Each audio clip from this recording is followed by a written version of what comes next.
ہمارا سلام ہوئے کربل کے سیدان ہمارا سلام ہوئے جنت دے مالکان ہمارا سلام ہوئے جنت دے مالکان ہمارا سلام ہوئے ہویاں جیڑیاں بھی کربل دیوے تتے ہویاں جیڑیاں بھی کربل دیوے تتے اونا تلاوتان ہمارا سلام ہوئے اونا تلاوتان ہمارا سلام ہوئے کربل دے سیدان ہمارا سلام ہوئے جنت دے مالکان ہمارا سلام ہوئے آل نبی دی عظمت آل نبی دی عظمت بچیاں نو جس کھائی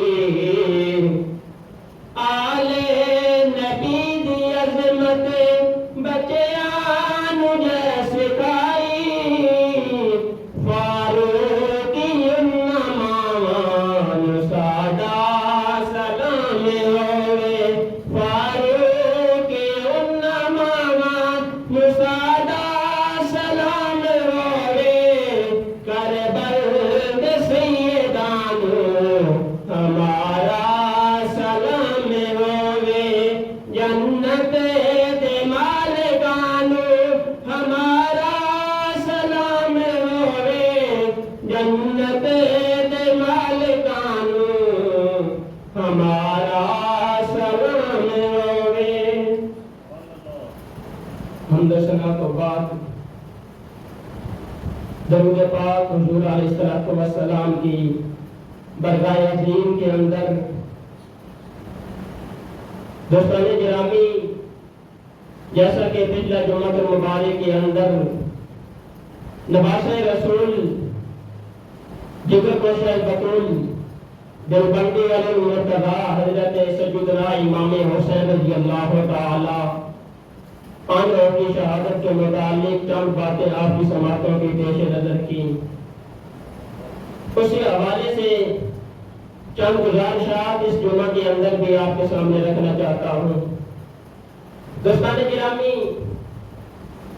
انجال ابن مرہ قال قال رسول اللہ صلی اللہ علیہ وآلہ وسلم حسین منی وانا من الحسین احب اللہ من احب حسینا حسین سبت من الاسباط حضرت مرہ رضی اللہ تعالیٰ عنہ کہتے ہیں میں نے نبی کائنات علیہ السلام سے سنا آپ علیہ السلام فرما رہے ہیں حسین مجھ سے ہے اور میں حسین سے ہوں اللہ تعالیٰ اس بندے سے محبت کرتا ہے جو بندہ حضرت امام حسین سے پیار کرتا ہے اور آگے فرمایا حسین اسباط میں سے ایک شخص ہے اس حدیث پاک کے اندر اگر آپ غور کریں تو آپ کو تین چیزیں ملیں گی پہلی چیز میرے آقا نے فرمایا حسین منی وانا من الحسین حسین مجھ سے ہے اور میں حسین سے ہوں حضرت امام حسین رضی اللہ تعالیٰ عنہ کی ولادت حسین مصطفیٰ میں سے حسین کا بچپن حسین مصطفیٰ میں سے حسین کا لڑکپن حسین مصطفیٰ میں سے حسین کی جوانی حسین مصطفیٰ میں سے حسین کا بڑھاپا حسین مصطفیٰ میں سے حسین کی نماز حسین مصطفیٰ میں سے حسین کی شہادت حسین مصطفیٰ میں سے آگے میرے آگے کریم نے فرمایا احب اللہ من احب حسین اللہ تعالیٰ اس بندے سے محبت کرتا ہے جو بندہ میرے حسین سے پیار کرتا ہے۔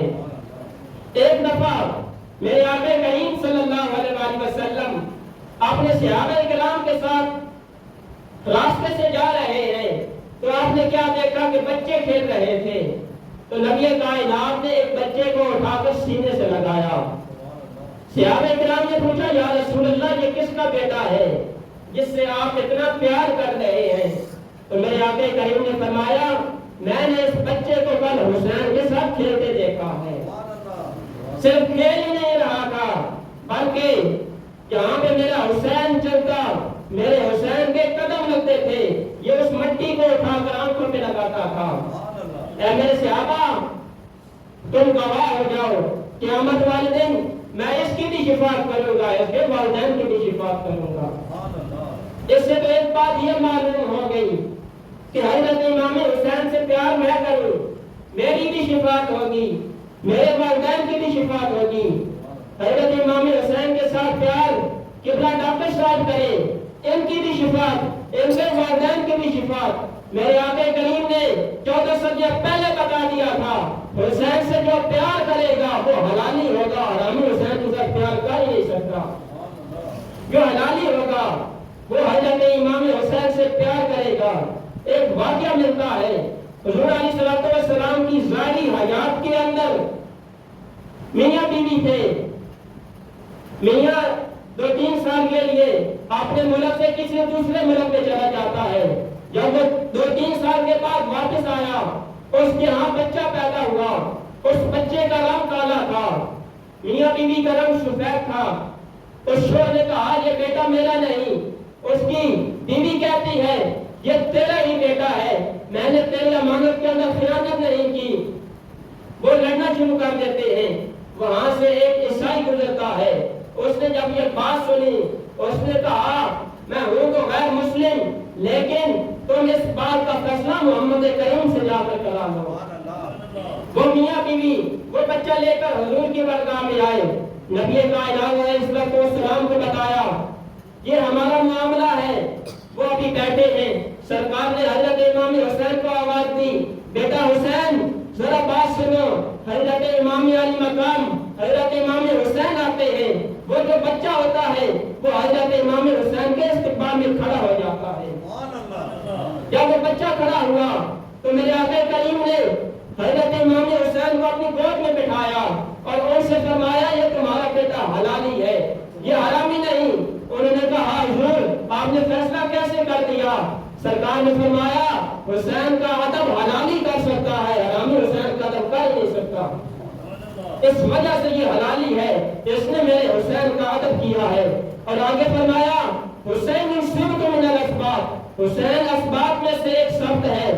اسباط اس درخت کو کہتے ہیں جس کی جڑ ایک ہو، تنے بہت زیادہ ہو، شاخیں بہت زیادہ ہو۔ میرے آقا کریم نے فرمایا حسین سے میری نسل چلے گی، حسین سے میری اتنی نسل چلے گی کہ مشرق و مغرب کے درمیان سید ہو جائے گے، سادات کی کثیر تعداد ہو جائے گی۔ اس کی مثال اللہ رب العالمین نے اپنے پاک کلام کے اندر یہ ارشاد فرمائی۔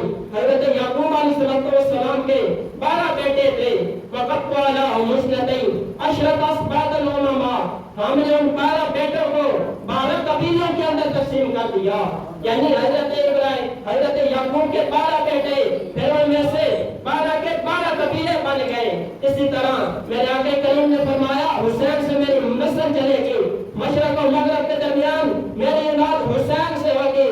آج بھی دیکھ لو دنیا کے اندر حسنی سید کم ہے، حسینی سید بہت زیادہ ہے، اس کی وجہ بھی یہ رسول اللہ کا فرمان ہے۔ میرے آقا نے فرمایا تھا حسین سے میری نسل چلے گی۔ دوستان گرامی کون حسین؟ دوسرے محرم سے 10 محرم تک اہل بیت کا یہ قافلہ کربلا میں اس طرح مقیم رہا۔ ابن زیاد کا قاصد بار بار یہ پیغام لاتا رہا اے حسین ابن علی آپ یزید کی بیعت کر لیں، یہ 22,000 کا لشکر جو آپ کے خون کا پیاسا ہے آپ کے قدموں کو چومے گا، یزید آپ کے قدموں میں توپوں کے ڈھیر لگا دے گا، آپ کو کسی ملک کی گورنر عطا کرے گا۔ امام علی مقام سے کہا اپنی جان بچا لو، اپنے بچوں کی جان کی فکر کر لو، اپنے ساتھ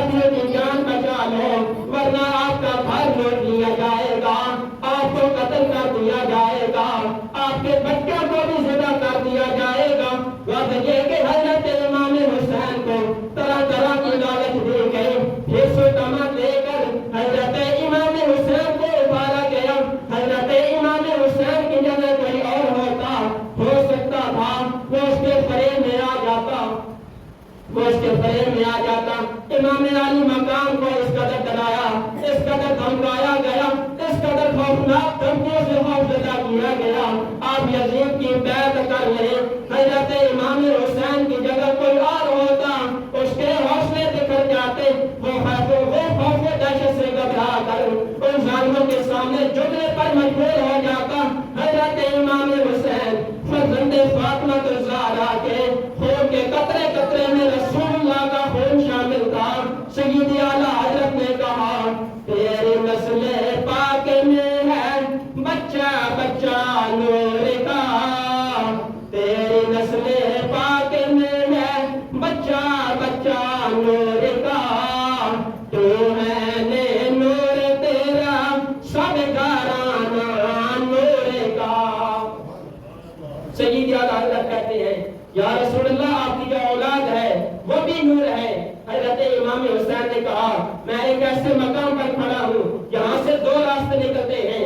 ایک راستہ تو یہ میں یزید کی بیعت کر لوں, یہ صحیح ہے, مجھے بظاہر عزت و دولت ملے گی, کسی ملک کی گورنر بھی مل جائے گی, لیکن اس کا انجام یہ ہوگا, اس کا نقصان یہ ہوگا, میرا پاک ہاتھ یزید کے ناپاک ہاتھ میں جاتے ہی اسلام کا پرچم سب وہ ہو جائے گا, اسلام کا نام مٹ جائے گا. جس اسلام کی بنیاد کو میرے نانا جان نے صحابہ کرام کے خون سے مضبوط و مستحکم کیا تھا, یزید کی بدکرداریوں بدعمالیوں کی وجہ سے شان اسلام کمزور, عظمت دین و شریعت مٹ جائے گی. اس وجہ سے میں یزید کی بیعت نہیں کروں گا. اور آپ نے فرمایا دوسرا راستہ یہ ہے کہ میں یزید کی کسی حال میں بھی بیعت نہیں کروں, اس وجہ سے مجھے قتل کیا جائے, میری اہل بیت کا خون بہایا جائے اور اہل بیت کو بے پناہ مسائل اور جان و مال کے نقصان سے گزرنا پڑے, لیکن اس کا فائدہ یہ ہوگا عظمت اسلام کا پرچم سر بلند ہو جائے گا اور اہل بیت کے خون سے سراب ہونے والا باغ اسلام کا ہر پھول سب جو شاداب ہو جائے گا. ہمیشہ تک اسلام سر بلند رہے گا, اسلام زندہ رہے گا. حضرت امام حسین نے کہا ہم خود بہتر زخم کھا کر گھوڑے سے زمین پر گریں گے مگر اسلام کو گرنے نہیں دیں گے, خود کٹیں گے مگر اسلام کو گرنا نہیں دیں گے, خود اجڑیں گے مگر اسلام کو اجڑنے نہیں دیں گے, خود مٹیں گے مگر قرآن کے ایک لفظ کو بھی مٹنے نہیں دیں گے. کربلا کا ذرہ ذرہ گواہ ہے. حضرت امام حسین نے دنیا کی دولت و حکومت کو ٹھوکر مار کر رائے خدا میں آنے والی تمام مصیبتوں کا خوش ہو کر استقبال کیا, اپنا گھر دیا, اپنا سر دیا, لیکن دین پر آنچ نہ آنے دی. آپ نے اسلام کو داغدار ہونے سے بچا لیا. کر لٹانا, سر کٹانا کوئی تجھ سے سیکھ لے, یعنی عالم ہو فدا اے خاندان آل بیت. یزیدیوں نے یزید اور اس کے ناپاک ساتھیوں نے حضرت امام حسین پر پانی بند کر کے یہ خیال کیا ہم حضرت امام حسین کو مجبور کریں گے, حضرت امام حسین پیاس سے تڑپ کر یزید کی بیعت کر لیں گے. لیکن ان ظالموں کو پتہ نہیں تھا محمد مصطفیٰ کے باغ کے سب پھول ایسے ہیں جو بن پانی کے تر رہتے ہیں, مرجھایا نہیں کرتے. حضرت امام حسین نے پانی نہ ملنے پر آپ نے صبر کیا. پھر کچھ لوگ کہتے ہیں کہ اگر حضرت امام حسین کے پاس طاقت ہوتی تو پانی منگوا لیتے. کئی صدیوں بعد حضرت امام حسین کا بیٹا حضرت خواجہ معین الدین چشتی اجمیری آپ ہندوستان کے اندر ہیں, آپ نے اللہ ساگر کو حکم دیا پورا پانی آپ کے لوٹے کے اندر آ جاتا ہے. اگر حضرت امام حسین کے پاس طاقت ہوتی تو پانی منگوا لیتے. میں نے کہا ان دونوں کے مشن کے اندر تھوڑا فرق ہے. وہ فرق کیا ہے؟ حضرت امام حسین میدان کربلا میں دین کو بچا رہے تھے اور خواجہ معین الدین چشتی اجمیری ہندوستان کے اندر دین کو پھیلا رہے تھے. جب دین بچانا ہو اس وقت استقامت کی ضرورت ہوتی ہے, جب دین پھیلانا ہو اس وقت کرامت کی ضرورت ہوتی ہے. حضرت خواجہ معین الدین چشتی اجمیری نے کرامت ظاہر کر کے کئی غیر مسلموں کو مسلمان کر دیا اور حضرت سیدنا حسین رضی اللہ تعالیٰ عنہ نے میدان کربلا میں پانی نہ ملنے پر صبر کر کے ان اللہ والصابرین کا اعزاز حاصل کر دیا. حضرت امام حسین تو وہ ہے، حضرت امام حسین 10ویں محرم کی صبح ہوتی ہے، حضرت امام حسین حضرت علی اکبر کے خیمے میں آئے، کہا اے بیٹا علی اکبر ایک میری خواہش ہے، وہ خواہش پوری کر دے۔ کہا ابا جان آپ بتائیے۔ حضرت امام حسین نے کہا میں چاہتا ہوں آج اذان تو دے گا، جماعت میں کرواؤں گا، سرگی ویلے چڑیا چوکن آواز حسین نے ماری، اذان سواچا علی اکبر پترا اج جگ تو دیواری۔ حضرت امام حسین نے کہا اے بیٹا علی اکبر آج اذان تو دے گا، جماعت میں کرواؤں گا، شاید اگلی نماز پر امام تو موجود ہو لیکن مقتدی نہ ہو۔ حضرت علی اکبر نے اذان دی، حضرت امام حسین نے جماعت کروائی۔ جب 10ویں محرم کی صبح ہو جاتی ہے، کربلا کا یہ نقشہ بدل جاتا ہے، حضور علیہ السلام کے خانوادے کے صاحبزادے شہید ہونا شروع ہو جاتے ہیں۔ حضرت امام حسین جب 72 لاشیں ٹکانے لا چکے، حضرت امام حسین بچ جاتے ہیں۔ حضرت امام حسین اپنے بیٹے حضرت زین العابدین کے خیمے میں آئے، کہا بیٹا زین العابدین جب میں چلا جاؤں، جب میرا امتحان مکمل ہو جائے، بیٹا تیرا امتحان شروع ہو جائے گا۔ حضرت زین العابدین نے کہا ابا جان پہلے میں جاؤں گا، بعد میں تم نے جانا ہے۔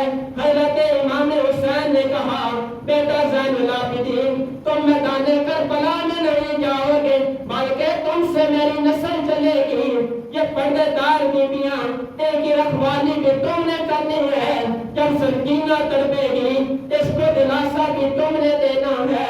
حضرت امام حسین نے اپنے بیٹے زین العابدین کو جب واضح نصیحت فرمائی، آپ اپنی بہن زینب کے خیمے میں آئے، کہا بہن زینب آج میں جا رہا ہوں، آج جمعۃ المبارک کا دن، آج ہر کوئی عبادت کر رہا ہے، لیکن ہمارے گھر میں سورۃ جمعہ نازل ہوتی ہے، آج نبی کا نواسا نماز جمعہ بھی نہیں پڑھ سکتا۔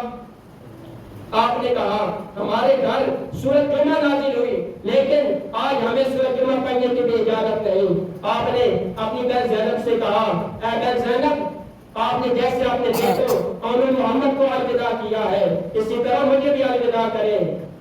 آپ نے کہا آج اگر نانا جان ہوتے مجھے تھپکی دیتے، آج بابا علی المرتضیٰ ہوتے ذوالفقار حیدری میرے ہاتھ میں پکڑاتے، ماں فاطمہ ہوتی ماتھا چومتی، بھائی حسن ہوتے رکابیں پکڑاتے۔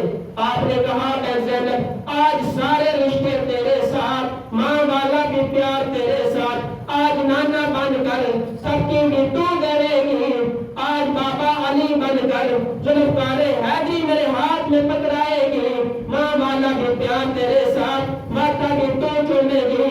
جب آپ نے اپنے بھائی حضرت امام حسین کے سر پہ دستار رکھی، شاہ نصیر الدین نصیر نے کہا سر پہ زینب نے جو سر چوم کے باندھی دستار، سر پہ زینب نے جو سر چوم کے باندھی دستار، بن سور کے ہوا دلدلے حیدر پہ سوار، شور اٹھا کے گلے پاوے بتلاتا ہے، مرحبا مرحبا دین شہادت کا رسول آتا ہے۔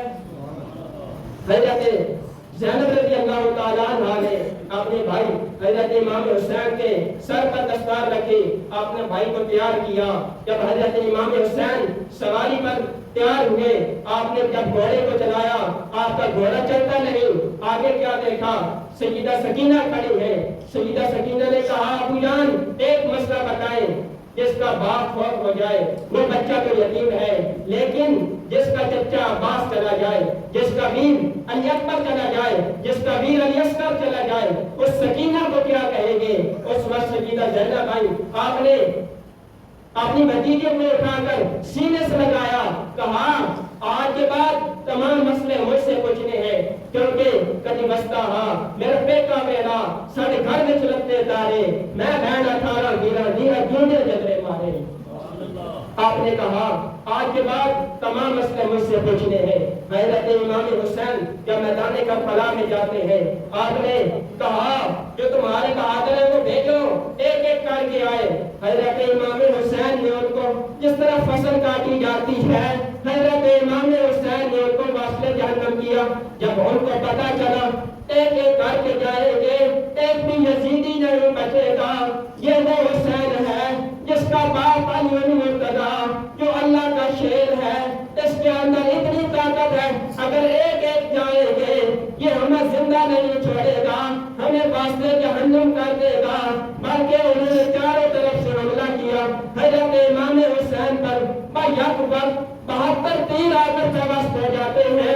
ایک تیر حضرت امام حسین کی پیشانی پہ لگا، یہ جو پیشانی ہے جہاں پر میرے آقا کریم چوما کرتے تھے، حضرت حسین کی پیشانی پہ جب تیر لگتا ہے حضرت امام حسین گھوڑے سے نیچے آئے، سجدے کی حالت میں شمر دوڑ کر آیا، اس نے حضرت امام حسین کا سر قلم کرنا چاہا۔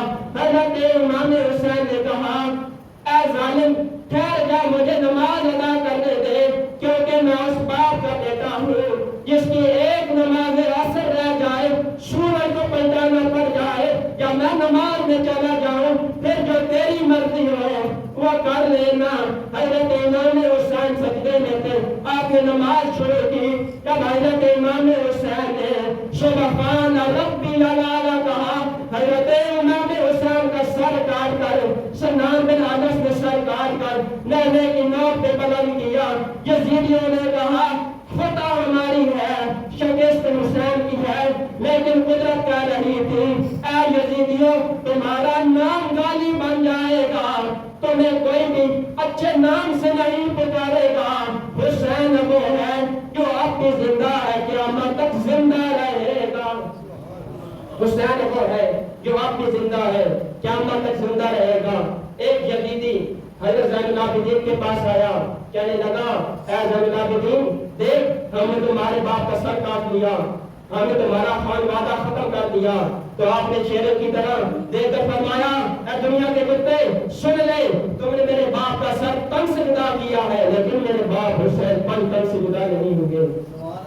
ایک یزیدی آیا کہنے لگا اے حسین، کہنے لگا اے زین العابدین دیکھ آج ہمارے نعرے بج رہے ہیں۔ جب وہ آگے چلا گیا، جب وہ واپس آیا، مؤذن نے اللہ اکبر کہا، جب مؤذن نے اشہد ان محمد رسول اللہ کہا تو آپ نے اسے پکڑ کر کہا بتا دنیا کے کتے تیرے نانے کا نام زندہ ہے یا میرے نانے کا نام زندہ ہے؟ میرے نانے کا نام زندہ ہے، قیامت تک رہے گا۔ حضرت امام حسین کا انہوں نے سر کاٹ کر نیزے کی نوک پہ بلند کیا۔ جو باقی شہداء تھے ان کو بھی انہوں نے سروں کو کاٹ کر نیزے کی نوکوں پہ بلند کر کے یہ قافلہ کوفہ آیا۔ کوفہ ابن زیاد نے کیا کیا؟ مجلس عام لگائی اور حضرت امام حسین کا سر نیچے رکھ دیا، پھر اس نے بیعتدی کی۔ لیکن پھر یہی سر دمشق کے اندر یزید کے پاس آیا۔ آج کچھ لوگ کہتے ہیں کہ یزید کو تو پتہ ہی نہیں تھا کہ یزید تو بے گناہ ہے۔ ہم کہتے ہیں یزید وہ ہے جس نے سب سے پہلے کوفہ کا جو گورنر تبدیل کیا تھا وہ یزید کے حکم پہ ہوا تھا۔ یزید نے بصرہ کا جو گورنر عبداللہ بن زیاد تھا اسے وہاں سے معزول کر کے کوفہ کا گورنر بنایا تھا۔ یہ کردار یزید کا ہے۔ اور پھر یزید نے کیا کیا؟ جب واقعہ کربلا ہو جاتا ہے، ہو جانے کے بعد 64 ہجری میں یہ یزید مدینہ کے اندر گیا، مسجد نبوی کے اندر جہاں پر میرے آقا کریم نماز پڑھا کرتے تھے، اس نے وہاں جا کر اپنی سواریوں کو باندھا۔ وہاں پر اس کی سواریوں نے پیشاب کیا، اس نے وہاں پر 700 صحابہ کرام کو قتل کیا۔ یہ یزید اتنا ظالم تھا کہ 700 صحابہ کو بھی قتل کیا اور عام لوگوں کا قتل 10,000 کے قریب ہے۔ اس نے وہاں پر غلاف کعبہ کو جلایا، اس نے آگ جلائی جس سے کعبہ شریف کا غلاف جل جاتا ہے اور کعبہ شریف کی چھت جل جاتی ہے۔ اور کئی دنوں تک یہ وہ وہاں اس نے بعد طوفانی مچا رکھے تھے۔ پھر جب یہ مرتا ہے اس پر لقبے کا دورہ پڑ جاتا ہے، یہ پانی مانگتا رہتا ہے، لیکن اس کو جب پانی دیا جاتا ہے پانی اس کے حلق سے نیچے نہیں جاتا، اس وقت یہ واسطے جہنم ہو جاتا ہے۔ ایک روایت کیا کراتا ہے میرے آقا کریم صلی اللہ علیہ وسلم کے پاس جبریل آئے، کہا یا رسول اللہ، اللہ کریم فرماتے ہیں حضرت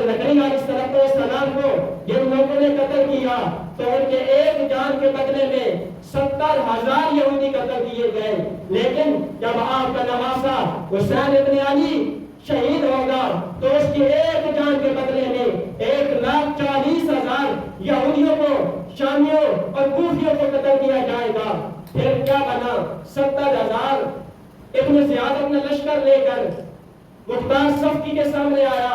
مختار صفی یہ پہلے دور میں محبت علی بیت تھا، رسول اللہ سے پیار کرنے والا۔ اس نے جنگ کی، ابن زیاد کی جنگ کو شکست دی، ابن زیاد کو وہاں پر قتل کر دیا جاتا ہے۔ پھر اس مختار صفی نے آخری عمر کے اندر نبوت کا دعویٰ کر لیا، کہنے لگا میں نبی ہوں۔ پھر جو 70,000 پھٹ گئے، ان کے مقابلے میں عبداللہ بن سبا آیا، اس نے کوفیوں اور شامیوں کو واسطے جہنم کیا۔ یہ رسول اللہ کا فرمان، اللہ کا کلام اس طرح پورا ہوا، 1,40,000 کوفی اور شامی واسطے جہنم ہوئے۔ جو اللہ تعالیٰ کا حکم ہوتا ہے وہ ہو کر جاتا ہے۔